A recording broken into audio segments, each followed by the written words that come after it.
This is the part where Jamie Two Rock couldn't call me a liar and be correct.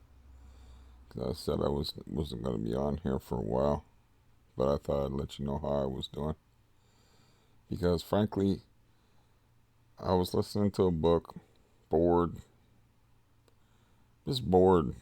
This at least feels like I'm doing something. It's very boring. Just being sick is boring. Being incapacitated is boring. Not being able to take walks in the rain. And I saw someone taking a walk in the rain today. And I was like, man, I wish I could do that.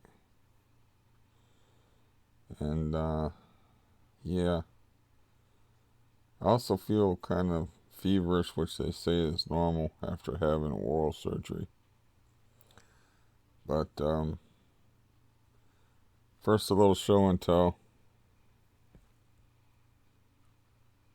Yeah. No reason for me to get more graphic than that. But I took Mason's advice, which at first I don't know, I'm kind of resentful when I get advice. I don't know what that is about me, but then I get over the resentful part pretty quick. But I don't know, I just don't like being uh, told what to do, even if it's coming in a polite form and from a caring place. I don't know, I'm just rebellious that way. But the first appointment, I took a half a milligram of Xanax to get me through the appointment. Through this oral surgery ordeal, I took 1 milligram of Xanax to get me through the ordeal. And I had a pocket full of them. I actually had a pocket. I didn't wear this other shirt because I didn't have a pocket, but I had a pocket with Valium and like 4 or 5 Xanax in it because I didn't know where I was going to be, you know.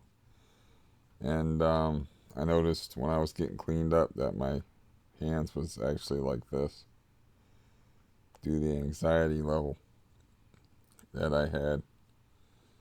And my bowels, of course, had to mess with me and terrorize me a little bit beforehand. So, anyways, let's skip to the appointment itself. I got criminals living in the building, so obviously I don't want to announce my departure, but I get worn out pretty easily these days, so I was pretty worn out after taking my shower and shaving and making myself so handsome. And before I did though, I took my pulse while I was standing up, and I was like, holy fuck. I was like, I gotta lay down before I can even take a shower. And my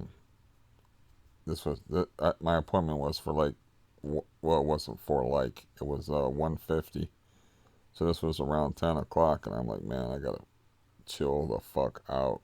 So I took my pulse, and it was over 100.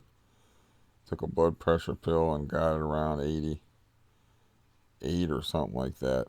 And I'm like, yeah, yeah, okay, this ain't good. I'm just laying here. And that's when I took a Xanax. And before it kicked in, because I figured it might kick in and make me dizzy or something like that. That's the last thing I need, is to fall and hurt myself on the way to other people hurting me.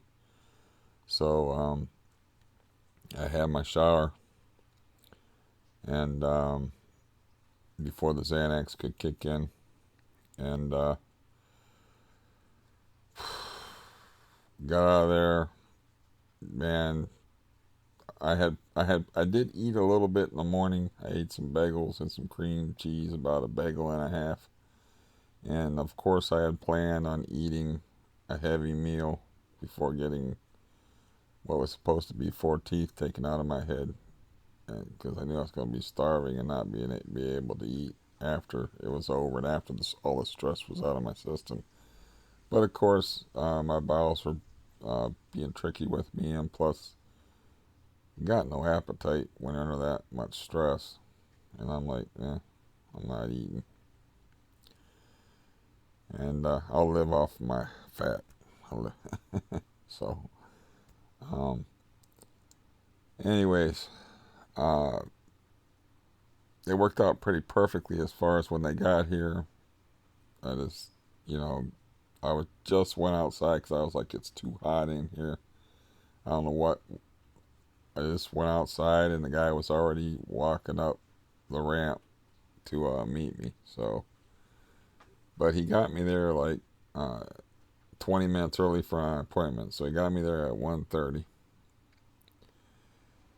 And I did not get in to see the oral surgeon until 2:40. Now, an hour and 10 minutes when you're in that sort of terror um, is a long time. A minute can be a very long time if a very large dog is growling at your balls, which is an experience that I've had. So time is relative to how you have to spend it. One of the great ironies of life is when things are going well and time just flies right by. If you really want to make your life long lasting, have a nice miserable one, because man, then you'll feel like you've been alive a long time. But anyways, so they called me back there. I thanked my doctor for being honest on the phone about not putting me through any rigmarole to save those two front teeth, because like I said in the other video, my healthcare manager lady, which I did not call her, she called me, but she was like, well, if they can put it under medical instead of dental. And then I called the dentist and talked to the dentist, and the dentist was like laughing, like I am a dentist. This happens all the time. 0% success rate. They know I'm a dentist. They know I am not a doctor. It probably is like an insult to them too, because there's always that people don't consider doctors or dentists doctors. They're like dentists. Nobody ever says, I'm going to my doctor today. They say, I'm going to my dentist. So dentists already have that inferiority complex. So, to remind her that you can't put something under medical because you're just a dentist probably irritated her even more. But I thanked her in person. I was like, thank you for being honest with me on the phone, because that's one of the reasons why I left my old dentist, was they kept running a deep cleaning that I didn't even need through the insurance company, and I kept getting the rejection letter, and they just said, let us try again. They just wanted to get that $1,000. It turns out I didn't even need a deep cleaning. They kept saying I had that necrotic tooth that I had, that there was nothing wrong with it. And then when I went to these people, as much as I've insulted them, that doctor right away, see this x-ray, see this right here, this is an abscess, this tooth is dead.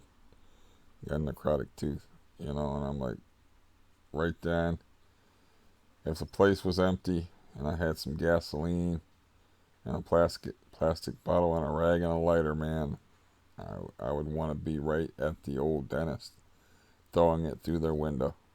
I ain't even kidding, man. I was so mad. I mean, it depends on how many witnesses were around, or the possibility of me getting caught, but I would have felt justified in doing that, man, because those people, I went to that dentist for a lot of years, and those people contributed to the ruination of my general dental well-being. So this place is still a low-quality dentist place, and it's like an assembly line, and the people just pop in and pop out and go and come and whatever. But I was like, Um, I'm not even going to waste time. The first person I'm going to talk to, I'm going to mention the fact that I had a tooth up here that's been bothering me, and that I was warned about by an oral surgeon that you guys sent me to in uh, Metro, this hospital called Metro. And he said, "Man, I keep an eye on this tooth right here, and then it would give me I would get like occasional toothaches from it." And I'm like, that'd be the last thing I need, is to get these four teeth pulled out, have them hurt, and then have a toothache on top of it. So I was like, man, if I'm gonna get four, I might as well go for five. Lucky number five. So, the weird part is I met the oral surgeon and talked to him, and I said, at first I talked to, I forget what she titled herself as, but she was like lower on the pecking order, technician. I don't know what she referred to herself as, assistant. But she's I'll mention that to Dr. Artarchi, or I don't. That's probably not even how you pronounce his name. I couldn't pronounce his name. But anyways, he was like, the weird part is I thought like oral surgeons were like big shots or something like that. But he was like, I'm gonna let your dentist check that. And so my dentist comes in there and she taps on my teeth with whatever. I don't know what it was. And waiting for me to wince her. I didn't wince or anything like that. And she was like, yeah, number three. Take number three out while you're at it. Boom, gone. There's just people running in and out. It's crazy. It's like a beehive. They clearly overbooked for the day. Like I said, I had to wait an hour and 10 minutes to get started. White knuckling it the whole time. And I had that Xanax in my pocket, but I just took out a volume and chewed a volume while I was sitting there, waiting and waiting and waiting for this whole thing to get started. But back to the story. Let's go back into the proper chronological order. Um, so she says that's got to go too. And I swear to God, this guy, once he got started, first I got, first he numbed me up, and then I don't understand why people have trouble understanding this system of communication. He got a little sarcastic about it later on, but means keep going because you got stuff in your mouth, you can't talk. Because I always tell, this means keep going, okay, this means stop, you know. So I think I told him that at the beginning, and then later on I made that gesture and he hesitated, and I just reiterated it, and he goes, yeah, I think I got it. And I was like, well, if you had it, then why, when I was doing this, you were still hurting me? But anyways, I got the dreaded palate shot that everybody always fears. Even it doesn't seem to affect me, but he did not numb up the area before he did the shot. The last time I had that shot, they numbed up the area first, and people tell me that the palate shot, even when they numb up the area, is like the worst pain that can happen. These are tough people, pain wise. It's the worst, And the one guy said I about ripped the arm off the chair when I felt that. So this guy doesn't even take time, uh, to pre-numb it. They got that little swab and they pre-numb it before they stick the needle in. He doesn't even take time to do that. He said, you're going to feel a little something with this, So I was like, okay. And I was like, prepare. Last time they numbed me up and pre-numbed me for it. This time they were in such a damn hurry because they overbooked and they were running late, and got to make that money. And guy just went ahead and stuck the needle in there through the roof of my mouth, and yeah, it hurt, but it wasn't that bad. And I was like, the dreaded palate shot. And he's like, this guy even knows the names for these things. And you know. But I thought that was very wrong because maybe I just got lucky or whatever. Or maybe some of the numbness from below went above, or I don't know how that worked out. But anybody that's listening to this, if you've had a pellet shot, it's supposed to be like about the most painful thing. As far as intense, what they call acute pain, root canals for me, not a lot of fun. Um, so, anyways, this guy, he mows through my teeth like a buzzsaw, man. I swear to God, it couldn't have been any more than 15 minutes, and he had all five of them teeth out. He had two of them out before I even knew what the hell happened. He goes, "That's two of them gone." And then he started in on this one. I remember that one that one of the ones I was thinking about saving. He gave me my numbing shot for that, and I was like, and I was like, yeah, that got my attention. That hurt worse than the pellet shot. So maybe it's a good thing that got removed, that fang. So, it happened fast. That guy was in a hurry, and apparently I kind of half got lied to on the phone. It's kind of funny that I thanked her for being honest, because I kind of got lied to on the phone, because that guy apparently, I heard from the technician, it's like it's pretty cool now because he's here like twice a month, sometimes as many times as three times a month.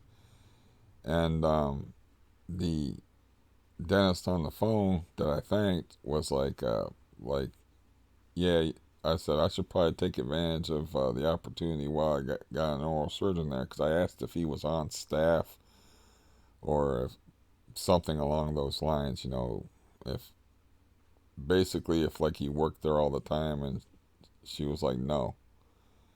But two times a month, man, this one probably could have waited, but good riddance, it had to get done anyway. So that was kind of weird. And so I for whatever reason I put off looking up, I forget the name of it again, but the blood thinner they put me on for the AFib that I never told them about. Um, Apparently aspirin stays in your system longer than this stuff does. So I actually could have kept taking my blood thinner up until like 3 days before I had the surgery, and it wouldn't have made no difference. And so I had a headache in the morning, and I looked up ibuprofen, and ibuprofen will thin your blood, not to the extent of aspirin. And aspirin, the effects of aspirin as a blood thinner can stay in your system up to a week. This Xarelto stuff, it said 24 to 30 hours it's out of your system. I, I gave it like 24 to 30 days. But regardless, she was like, after the doctor was gone and the surgeon was gone, and I was just left with the technician or assistant, she was like, "Man, you're not clotting very good." And "Are you didn't take any blood thinners or anything like that?" And I'm like, "No, I really didn't." I mean, I was like, "I want to take a hit." I took Tylenol Codeine 3 for my headache in the morning. I figured it wouldn't hurt as far as the pain either. So I had Valium, codeine, blood pressure pills, and Xanax running through my system, and I was still terrified because of the possible consequences of this, and like I said, the long-term consequences of it, and the short-term, and the chance that that thing that people with anxiety have, who often happen to be bright people, like you, for instance, that just can see a lot of things that other people can't see. Like, this could happen, maybe this could happen, maybe this could happen. They're just usually bright, inquisitive people. They're not, they're not people that tend to have anxiety, in my experience, tend to be bright people because they got that imagination. If you don't have much imagination, you can't think up all these disastrous scenarios. You know, it's like one guy or another said about being a writer. It's a double-edged sword. You've got this talent, but this talent also, it doesn't shut off when you want it to shut off. This imagination stuff. So his theory was that's why a lot of people turn to substances who happen to be writers. Anyways, um, but I heard a couple of them breaking when they were taking them out. And he's like, "You're gonna hear some cracking," and I'm like, "Yeah, whatever." And once I'm in a chair, I'm okay. It's like talked to my brother who won't go to the dentist, and I was like, I kind of understand your point of view. He won't even talk about the dentist. He'll just listen to me talk. But I was like, I kind of understand your point of view because I said all the anxiety ahead of time is actually worse for me than the pain, than sitting in the chair, and then the results. You know, the anxiety is the torture. The anxiety ahead of time is the actual torture. The palate shot to me is nothing compared to the week of waiting, knowing that I'm going to go to the dentist and not being able to overcome, not to be able, just having your imagination run with all those possibilities.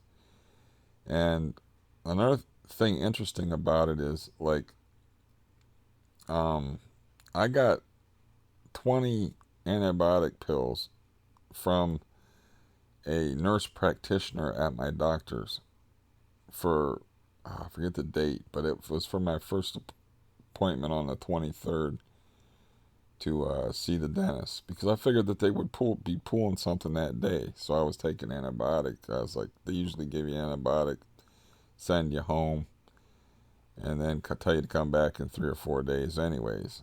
You know, and that so they didn't do anything, and they didn't prescribe me any antibiotic on the 23rd, and they didn't prescribe me any antibiotic yesterday after that guy went through yeah, he went through my teeth like a Wolverine goes through anything.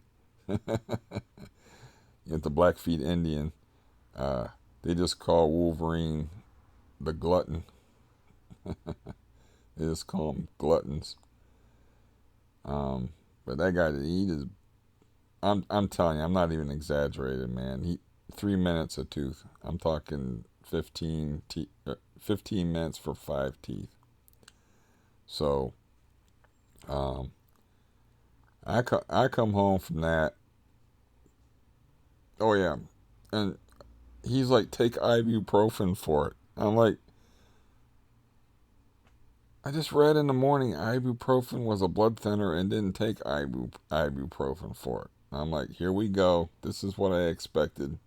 Yeah, walk it off. You got 5 teeth pulled. Be a man. Walk it off. Take some aspirin. You know, he should have been telling me to take Tylenols, but he's telling me to take a blood thinner.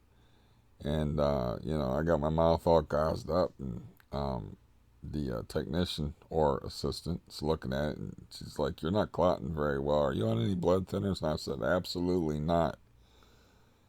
And I wasn't. She's like, "Oh, you're not clotting very good." And you know, I'm like, "Well, okay, whatever." So I got my whole mouth like this, and I'm trying to call for my ride home, and I can't talk. So I wait for the technician. I got him on the phone. They're like, Steve Martoli. They got the Steve part right, and I'm like, I'm right now. And they're like, I was like, wait a minute, and I said, tell them where I'm at, what my name is, and held it up for the technician, because this whole side of my face was devastated. And so I get there, And I'm talking to the assistant, and I'm like, I was like, this painful thing is ridiculous. You just pull 5 teeth out of my head. And like, I, I can't be taking aspirin I'm like, I can't be taking over the counter medication for something like that. It's crazy. And she said, well, I can get you Tylenol, codeine 3. And I was like, yes, please.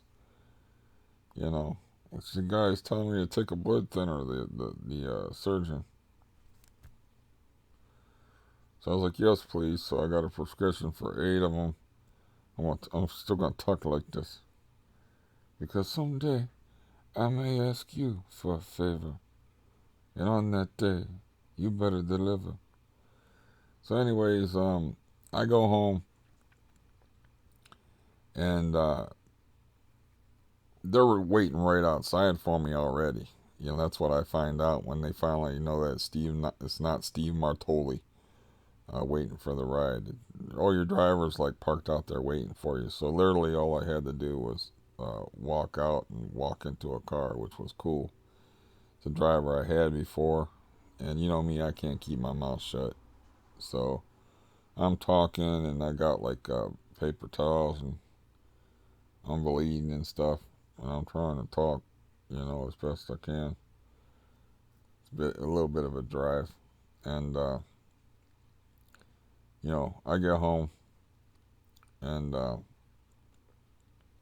but before I do get home, I asked her if I can drop off my script. I said, we don't got it. I don't know if your company will allow you to do that, but it's a drive through and it's right by my house. So she said, I don't know, I'll call and ask them. So they're dropped off there for all the good they'll do me because I can't pick them up. Um, so yeah, they dropped off my prescription, but I said, you know, we're not going to wait for them or anything like that because it was the end of her day. I was like her last person, and you know, I didn't like break out a 20 or they only get paid $11 an hour, by the way. And that's why a lot of retirees do it and old people. It's just they like doing it because it's beat sitting around. And you know, like she says, it's that's how she pays for her groceries is with that job. She's got a nice retirement from another job. But anyways, you know, I didn't offer like $20 to hang around or didn't try to sweet talk her with blood running out of my mouth. Like, you know, hey baby, how about hanging around for another 20 minutes to see if I can get my prescription? But, so I was like, you know, I was fine with them just dropping it off. Lord knows how long it would have took. There was a long line in the drive-through, and then they had a drop-off thing where you're just dropping off, and so it looked like it would have took a while anyway. Anyways, so I get home, and you know, I got blood all in my mouth and stuff, and I'm holding in the gauze and applying pressure with it, and the war vet's on the porch. I haven't seen him in a while. He's drinking a beer, and he's like, "Oh, you get a tooth pulled or something?" Because he's Sherlock Holmes. No, this lady, I pissed off this driver, and she has hit me in the face with a fucking piece of rebar. I don't know why. But anyways, so I wanted to sit outside for a minute, you know. And anytime I go through something like that, I want a cigarette. Anytime I go to a doctor or a dentist or whatever, but you're not supposed to smoke after you go to the dentist. And I haven't had a cigarette since I had my heart shocked.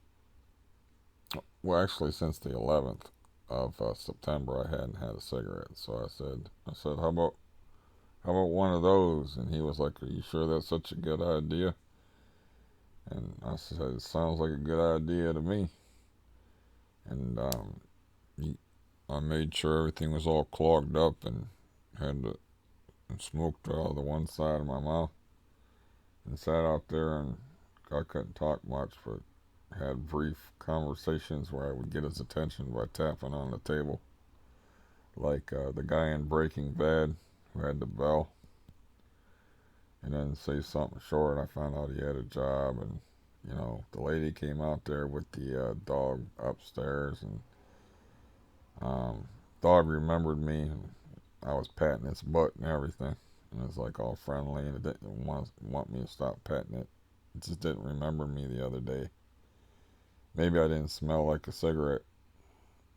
Maybe that was the problem. Um, but you're not supposed to do that, of course. It's the first thing they give you give you a little paper. The first thing it says is, "Do not smoke," because it messes with the blood clot that's supposed to form after an extraction. You can get something called dry socket, and it's super painful and all this crap. But I made sure everything was all clogged up in there, and I did not follow directions. And you're not supposed to spit. I did have to spit and over the railing, and yeah. Well, I went and I got in bed, and the first thing I read is "Do not lie down." And I'm like, too late. I ain't getting up, and it wouldn't stop bleeding, and I'm starting. I still got anxiety, so I'm starting to get worried. I'm like, why is this not bleeding? They put stitches like in the first two up here, and they didn't put stitches back here, and they didn't put stitches in this one up here. So I'm like, I was it took a long time, and I just kept taking the gauze out, and I'm look, and I could feel it bleeding, and then I would just put more in there, and I was like, this time I'm just gonna an hour, I'm just gonna bite on it for an hour, and you know, then we'll see what's what. I made a joke to a couple of people. I was like, since today is Halloween, I said, oh, I'm gonna have a Halloween already. I'm gonna have Freddy Krueger in my mouth tomorrow. But really, except for talking, it's starting to bother me. As far as it's starting to irritate that, like moving it around and stuff. Moving it seems to irritate it. So maybe I should talk like this. Someday I may ask you to do me a favor. Oh, well, look what they did to my baby boy. But anyways, I'm on Tramadol right now, which I never had Tramadol before. It's very weird. It makes you feel like you have a fever. And I think it's a fairly effective painkiller. It's just like I have the window open, and it feels like I have a heater on in here or something like that. It's just like I feel hot all over. My thermometer doesn't work, but they said I might be running. You do run a temperature sometimes after tooth extraction. So, but I'm five teeth lighter. I went through with it. Um, and I followed Mason's advice and stuck to the volume. I mean, I got to hell. I can show you. Oh, that's right next to the microphone. That was very rude of me. But yeah, I even had them ready. I had these fucking evil things at the ready in case I needed them. And what those things look like. Wow. Through this whole experience, I took one for my first appointment where I thought I was going to get a tooth pulled, but didn't. Sorry about the noise. I took two for when I had 5 teeth pulled, so I think that's pretty good. My math is very terrible, or I'd try to make a joke using division, but it wouldn't work because it's all about the timing when you're trying to be funny. With me, a lot of it's quirkiness too, like saying unexpected things. If I can manage to be funny, but yeah, we took care of business all right. And like I was scared last night because of so much trouble getting the bleeding stopped. It's like it was like 2 hours till the bleeding stopped. I mean, it's fucking crazy. And there was that, and then there was the fact that the main offender, that one that was right here, it hurt like a bitch before my mouth was even unnumbed. My mouth was still numb and it was hurting, and I was like, oh no, that's never a good sign. And sure enough, when it wore off, that some bitch hurt. I took a tramadol and I took a Valium to try to combat the pain. And I talked to my cousin in Florida who was interested in it. One of the few people that don't, find dental things an interesting subject. Maybe it's the unfamiliarity of it because he didn't go to a dentist for 30 years. And like I said, what right does he have to just lose the wisdom teeth which I used to pull for no reason at all? And I was talking to my niece about that, and she's in her 30s. And she was like, yeah, when I was in the Army and I went to an Army dentist, I had one bad wisdom teeth. And they just said, well, while we're pulling one, we might as well pull the other one. So that attitude apparently pervades that the wisdom teeth are arrogant and evil creatures just by their very existence. And it's like, they must have been put there for a purpose. I mean, the idea, I think, is that they crowd people's teeth together and cause cavities because there's not enough space between people's teeth when they're there or something. But she was like, no, you're not pulling my. She's a very assertive person. She's like, no, you're not pulling them. There's nothing wrong with them. They're like, okay, okay. And so she has three of them. Unless she got other ones pulled, but after that day anyway, she only let them take the one. They were just going to pull the other three just because they were evil wisdom teeth, which apparently, she says that's racism. It's like there's no reason to commit genocide on wisdom teeth, just because they have an uppity name. But now that I've run that joke into the ground, um, so yeah, it felt like I got punched in the face by Mike Tyson last night. I mean, the pain was pretty severe, and then I was like, well, I'm hurting anyway. I might as well try to eat something. And this is kind of funny. It's like I ordered I was like, I got the perfect thing to eat. It's like noodles, so it's soft. Um, and they come in these trays, and I bought like 16 of them from Walmart, and they're beef teriyaki is what I ordered, but they sent me spicy beef teriyaki with pieces of chili peppers in them. I'm thinking probably not a good idea on freshly, within the last few hours, yanked teeth to be eating, to jam a chili pepper in there. Probably not a good thing to do. So I was like, nope. Threw out the packet and just boiled the noodles and poured a bunch of Parmesan cheese on top of it to give it some flavor. And broke up a couple of biscuits in there, and to give it some ballast, make it feel like I ate something. And boy, was that a good meal. That tasted great. There's nothing like relief in this world. The feeling of relief of something being over and knowing that you did it, you went through it, and you survived it. And at that point, I wasn't sure, how good a job the guy did because, like I said, gone.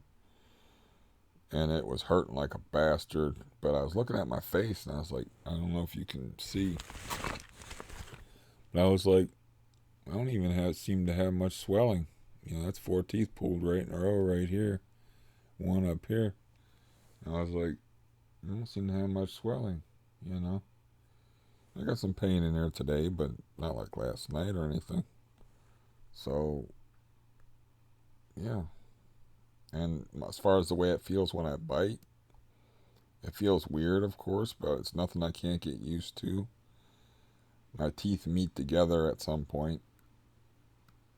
They don't slide past each other. They don't give me that feeling that I was dreading. You know? So, I mean, I don't think I look all that different except for that space. When people usually don't see too much of your bottom teeth anyway. It's the top ones up here that they see when you smile. I don't smile all that much anyway. No, actually, I do smile. It's just like I don't have a big, gigantic grin. Um, so I'm happy with the results. I mean, I was surprised when I woke up today and uh, was in so much less pain. And believe me, I was hitting the pain pills last night. But so if I didn't have those pain pills, like say I couldn't have got that prescription and I wouldn't have went into the doctor's office and that lady wouldn't have been sympathetic who was a nurse practitioner at my primary care provider and I wouldn't have saved those codeine pills or my niece wouldn't have hooked me up with the tramadol and I would have just been taking ibuprofen or that's all I got in the house is ibuprofen and aspirin, both blood thinners. And you know, whew, that would have hurt last night. So thank God for preparation and generous people and sympathetic people. Like I said, that woman said that she had an abscess during pregnancy and couldn't take anything for it. So she just whipped out the pad and like, what do you want? It's like I was at a grocery store writing a list. Uh, she named off a couple of things, and I was like, codeine's fine. Shoot, I should have went for Demerol maybe, huh? She might have went for it, and I did something that's dishonest. But especially from flinching back from a beautiful woman like that. But she was like, put her gloves on, and she wanted to look at the teeth, and then she was gonna touch them, and I said, like that, but it was theatrics. I mean, it's like, it wasn't like it was just to make sure, to make an impression. It was what you would call, I guess, a physical lie. It was the equivalent of a faked orgasm, um, except for the opposite, a fake pain-gasm. Uh, anyways, that's how I got her to prescribe pain medication, which and then I didn't know I was going to be able to get the tramadol too. So, but if I didn't have that last night, the pain last night, I don't know what I would have done. Whew, I have no idea. Oh, I know exactly what I would have done. I would have took so many benzos that I would have passed out from them. That's what I would have done. I wouldn't have had anything else in the house. So, you know, I feel wiped out and weak, and this tramadol is weird stuff because it makes you feel like, you're laying on a beach and the sun's hitting you.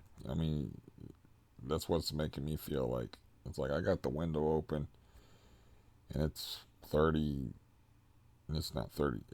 It's going to be 30 tonight. It's like 55 and raining and stuff. And as a matter of fact, I felt so good today that I let the cat in, which probably a mistake, but it was rainy out and cold and wet. Yesterday, I'm like, I'm sorry, dude. There was a bunch of cats back. He competes now with like 3 cats, I guess, with his food, and he's just tired of like having to beat all of them up. I think he's tired of having to be the enforcer, and he's like, this house living is just a much easier gig. So he didn't. I rang the bell back there, but only the other 3 cats came. He didn't come. He was sitting at the window, and I'm like, okay. And I put a can of food on a container, but he's so fast and he can get through such a thin area that I just like I just slopped the whole. I had it on a plate. I just like threw it out there and slopped a glob of cat food on the porch, which he wasn't really all that interested in. At least at first, he was interested in getting in the house and chilling. But he's in the house now. I felt pretty good today, so I was like, yeah, I'll put up with him. What's the point of having a pet if you can't make it happy? And he's just so pleased with being in the house, so it makes me happy. I'm sorry my nose is itchy. But yeah, I'm a liar. I said I was going to stay off here. I stayed off here for one day. But I did say I wasn't going to share any more of my terror and panic with you. But so now you know the story of my dental trip. Um, I it could have been told better, but that tramadol stuff is weird stuff. Um, yeah, I was counting up my uh, damn it, come on, brain. I was counting up my volume, and I got like 86 out of a bottle of 90, and I had the bottle of 90 for a week, which means I'm pretty far ahead on those. If you figure 3 times a day, that's 21 pills. Thereabouts, 18 pills ahead. So I'm still actually ahead on those. Um, and, Xanax, not going back there. I'm not regressing to that. And I had them in my pocket, and I was in, you know, I was white knuckling it yesterday, waiting. It's like of all the damn days for them to really overbook, for me to just wait and wait. And I'm not even sure it was at least that long of a wait. I'm pretty sure that's accurate. That I got in there at 1:30 and I got in the chair at 2:40. I'm pretty sure that's accurate. Um, it was at least that long. But when you're under that kind of stress and you call your name, you're not like hitting a stopwatch, checking how long you've been waiting. And they did apologize for the wait, and I'm like, didn't say nothing. It didn't bother. I mean, that's kind of a pointless apology, anyways. Uh, the lady sat down next to me, and I forget what time of day. I think it was about 2:30, and I was like, "Excuse me, ma'am, what time's your appointment?" And she's like, "Oh, it's 2:30." And I said, "Oh, what doctor are you here to see?" And she said, "I'm here to see the oral surgeon." And I said, "Well, I kind of got some bad news for you, because I'm supposed to see him too, and my appointment was for 1:50." And she was like, "Oh." And I said, "I feel kind of like that guy when you go on a fishing trip and the fishing's terrible, and he pointlessly tells you, 'Why, you should have been here yesterday. We were killing them yesterday. We're catching all kind of fish.'" And she laughed, and it's like, she's like, she's an older lady. She's like, "Yeah, it doesn't really matter. These, I know what I'm in for." And I'm like, "You get nervous?" And she goes, "No, I don't get nervous at the dentist." She's like, doesn't bother me. So, you know, she, I was like, "Oh, that's interesting." Dentist, I think, bothers most people. I did meet a couple people that actually look forward to going to the dentist, but they're people with good teeth and good insurance. They can get their teeth taken care of really well.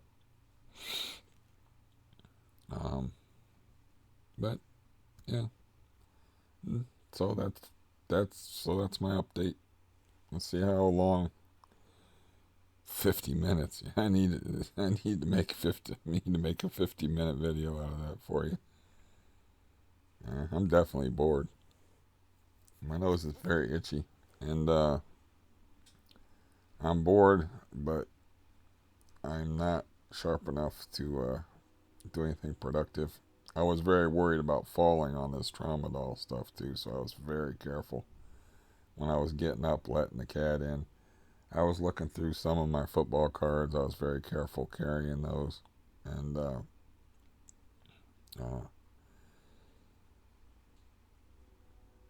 like I just don't. I'm just not a big TV and movie watcher, I guess. I was trying to watch. I did rewatch this movie. It's one of the few movies that I've ever found scary. Ouija, Origin of Evil, and the Ouija movie is awful, but this movie is not awful. It's pretty freaking creepy. But so I was like, yeah, I'll watch that movie and see if it's as scary as I remember it. And of course, it wasn't because kind of knew what was gonna happen. But yeah, if I was a horror movie recommender, I would recommend that as a horror movie to watch. It's pretty, it's pretty intense without being gross. I don't like gross movies. Um,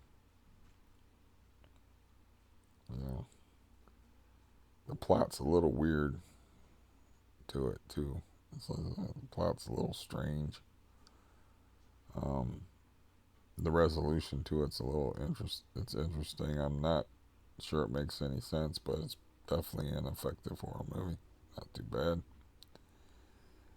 And my voice is starting to go, and my uh,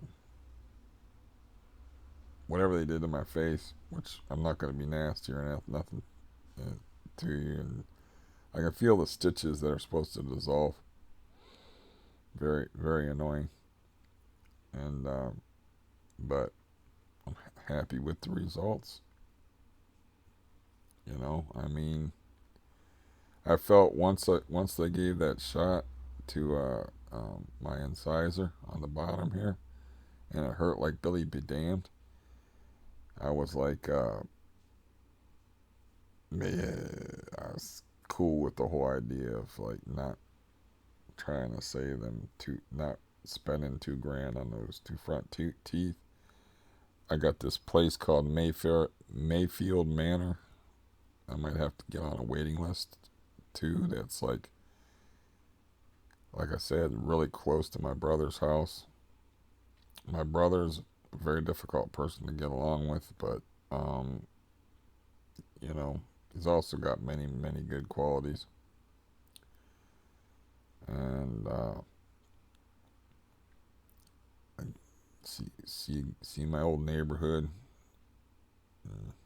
It's weird going back to the house that you grew up in, because he inherited it and just stayed in the house he grew up in. And I don't know, I couldn't live there. But I've been back there. So the ghosts being the bad memories of things that went down there, um, they don't haunt me too much. Um, your memories, they follow you around wherever you go anyway. So it's just I just couldn't picture living there. There was never any fight. I got to give our family credit that way. There was never any fight over the house because my brother took care of my mom for years and years when she had dementia. So he earned that house, and everybody in the family respected that. And so my family ain't all that bad because it's in a very nice neighborhood, and it has a fairly large front and backyard. And I don't know what the property is appraised at, but worth some money. And lesser people might want to fight over it, but we just everybody by consensus just agreed that he earned that house. And there's other things that go along with it that I can't talk about, that have to do with my brother. Um, But yeah, if I move into that Mayfield Manor place, it's right behind uh, the local mall that I used to go to when I was a kid. And then, like, it's like a mile away from his house. It'd be far away from evil Maslin. And, that would be cool, but nothing's set in stone. You gotta have the money first before you can make the decision. And I'm not too big on moving. And I've moved very few times in my life. I don't like the whole process. I'm starting to wheeze a little bit for some reason. Don't know why that is. Um,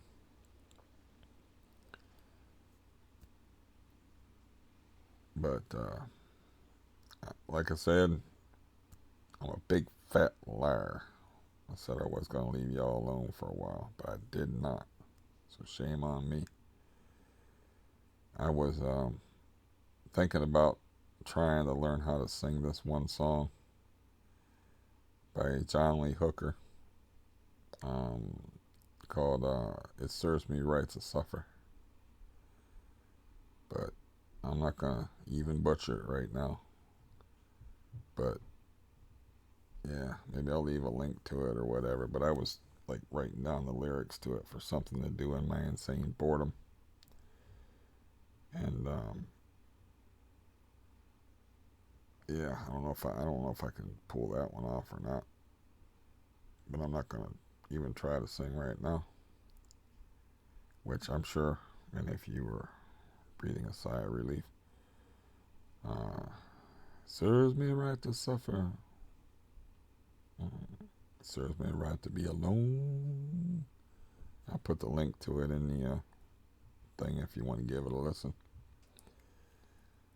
Um, Sometimes you stumble across this, like, the Mississippi John Hurt thing is like that goes back so far. They included that in the Deadwood series. That's the song that one of the most beloved characters in the Deadwood series. I mean, beloved in the fictional show among the characters. Elsworth, I think the guy's name. It's the song he was singing when he got murdered. So it's apparently that's a very old song. That one that I like, where it's you got to walk that lonesome valley. It's a very very old song apparently. If they included it in a show set in like 1876, so um, as much as I'd like to keep chattering away like I usually do, I am going to cut myself off right here. And I think everything went really well. There's no swelling. I think it's retarded that the guy did not give me any antibiotic. I always got an antibiotic after an extraction of one tooth, let alone 5. No antibiotic. Told me, you'll be all right. It was like I knew that was gonna happen. There's no satisfaction in it at all. But he was like, you'll be all right. Take some ibuprofen. In other words, just walk it off. You know. And it's also funny that he told me to take ibuprofen, and I researched it in the morning, and I was like, I'm not taking ibuprofen before this appointment because it says it has blood thinning effects. So I'm having trouble trying to stop the bleeding in my mouth while this guy is telling me to take a blood thinner. Very interesting. But yeah, can't milk that tail for any more than that. And I shall speak to you in a couple of days. And tramadol, weird stuff. It is an opi. It is It says it's an opioid. Now, whether that oid means form, so whether it's like a synthetic opiate, it's not like the real deal, like codeine or Percocet, or Demerol or morphine. I don't know. It might be one of these synthetic things. That's why it says opioid instead of an opiate. I don't know. You might know that because you might be smarter than me. There's a lot of people out there that are smarter than me, and that is why when I'm on here, I talk a lot, but when I'm out in the world, I listen a lot. How else you gonna learn anything? So, um, I have no ending for you as usual, except for to wish you all well and no to Xanax. Just say no. Nancy Reagan told me many years ago. She said, just say no to Xanax. So, no. I'm still keeping it around in case I have any other catastrophic things to go to. But as far as slipping into any sort of habitual use of it, no. Not happening. I saved it for things like this. And I took 1 milligram. And I can do the math on that. I took 1 milligram for 5 teeth. So that means I took 20.20 for each tooth of Xanax. So I did pretty good. And I wish you well. And anytime you want me to waste an hour of your time, I'm more than happy to do it. God bless and good fortune, whichever you prefer. And I'll tell you what, may you find something in life to make you smile today. Goodbye.